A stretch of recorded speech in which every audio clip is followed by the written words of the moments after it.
ঠিক জানি না কেন আমাকে নিয়ে যাওয়া হচ্ছে। যেহেতু আমার এখানে প্রশাসন এসেছে এবং ওনারা বলেছে যে আমার বিরুদ্ধে ওয়ারেন্ট ইস্যু করা হয়েছে, যদিও তারা আমাকে ওয়ারেন্ট ইস্যুটা দেখাতে পারে নাই, কিন্তু আমি আইনের প্রতি শ্রদ্ধাশীল হয়ে আমি তাদের সাথে যাচ্ছি। আমি দুঃখ প্রকাশ করছি যে তারা রাত্রেবেলা এসেছে, আমি রাত্রেবেলা বেরোতে চাই নাই, তারা সারা রাত আমার এখানে ছিল প্রশাসনের লোকজন, এই জন্য আমি দুঃখ প্রকাশ করছি যে আমি ওনাদের কষ্ট দিয়েছি।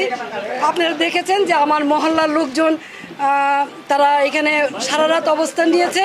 আমি আমার এলাকাবাসীকে, মহল্লাবাসীকে ধন্যবাদ দিতে চাই তাদের এই ভালোবাসার কারণে, যে আপনারা কোনো শৃঙ্খলা আচরণ করেন নাই, শান্তভাবে। আমি আপনাদেরই সন্তান, আপনাদেরই মেয়ে, আপনারা আমার প্রতি যে শ্রদ্ধা, ভালোবাসা, সম্মান দেখিয়েছেন, আমি আজীবন আপনাদের এই ভালোবাসা, শ্রদ্ধা, সম্মান মনে রাখবো। আমার এলাকাবাসী জানেন যে আমি আলী আহমদ চুনকার সন্তান। আমার বাবা সাম্যের রাজনীতি করেছে, দলমতের ঊর্ধ্বে উঠে রাজনীতি করেছে। আমি আলী আহমদ চুনকার সন্তান।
জানাই যাচ্ছে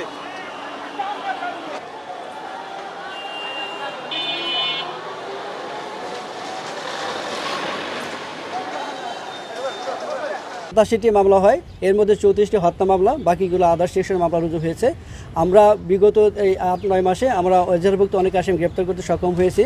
গতকাল রাতে আমাদের একটি অভিযান ছিল, আমাদের সাবেক সিটি কর্পোরেশন মেয়র আইবির রহমান, তার বাসায় আমরা অভিযান চালাই এবং ভোরবেলা তাকে গ্রেপ্তার করতে সক্ষম হই। তার নামে সিদ্ধিরগঞ্জ থানায় 3টি হত্যা মামলা এবং ফুতুল্লা থানায় একটি আদার্স সেকশন মামলা রুজু আছে। আমরা সিদ্ধিরগঞ্জ থানায় একটি হত্যা মামলা তাকে গ্রেপ্তার দেখিয়েছি।